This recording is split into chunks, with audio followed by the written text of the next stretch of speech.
Multinational companies and their feigned support for the environment. Introduction. The UN COP26 climate change conference is being discussed extensively, with analysts speculating over possible successes and some preparing the world for yet another failed UN conference. While the problems related to the environment and climate change have become widely accepted, a clear solution has yet to be found as countries and companies put economic gain at the forefront of their decisions. In the US, coal companies and a number of states are openly fighting efforts by the Environment Protection Agency to monitor and regulate CO2 as a pollutant. The conversation. Multinational energy companies are also hesitant to accept any restrictions on their use of fossil fuels. In May 2021, Shell was told to cut its carbon emissions by a court in the Netherlands following a legal challenge by environmental groups. On the 20th of July, the company said it would appeal against the ruling. Apart from challenging legal rulings, we can also see that in the past, powerful businesses such as the oil and coal industries have lobbied against treaties adopted in UN conferences, such as the Kyoto Protocol. This creates a situation where change comes to a standstill, as companies that are willing to change fear a competitive disadvantage in situations where their government takes costly climate change action but others do not follow suit. The COP26 conference. The goal of the COP26 conference is to make decisions about cutting greenhouse gas emissions, which are said to be causing a rise in global temperatures with disastrous consequences on the planet. Governments are being called to commit to net zero greenhouse gas emission targets, and the COP26 presidency itself is calling for a commitment to rapidly phasing out coal. The irony is that prior to the conference, fossil fuel and nuclear industries were signing up to attend.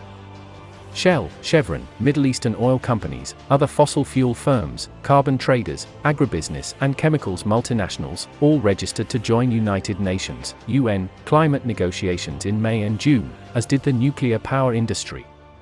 The reason for this isn't because they are worried about the environment, they attend the event to influence the policies.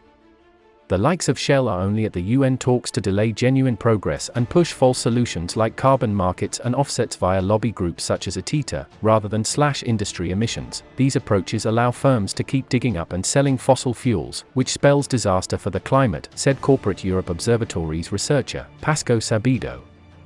These companies have attended the conferences in the past, but this year the organizers of COP26 in Glasgow didn't give fossil fuel companies a formal role in the talks.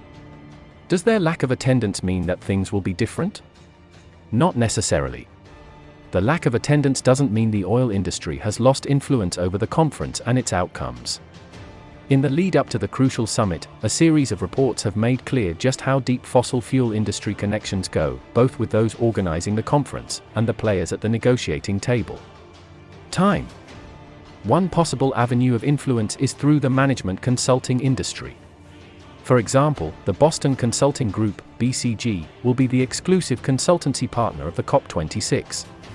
It's unusual to have private sector involvement of any kind at that level in an international diplomatic conference. What's stranger is the fact that the BCG claims to advise 19 of the world's 25 biggest oil companies.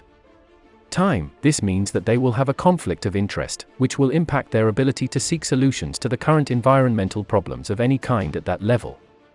These companies are also known for lobbying governments to ensure that the decisions are in the fossil fuel industry's favor.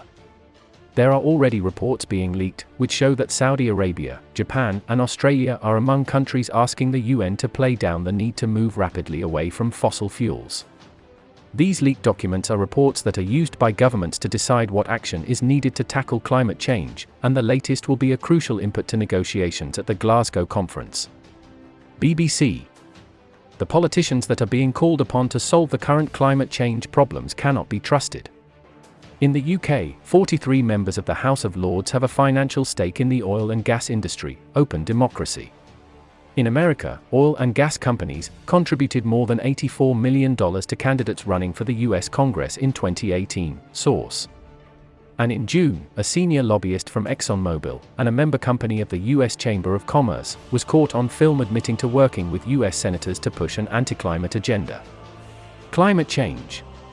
In the end, we need to remember that change with regards to the protection of the environment is not so simple within the capitalist system, which allows the dominance and influence of these multinational companies. They play a large role in the current capitalist system, which allows them to manipulate international and government policy and laws based on their interests. They are involved in a variety of activities that are detrimental to the environment, but as many politicians and political parties are strongly connected to these companies and financially backed by them, only a complete ideological change will see any real solution.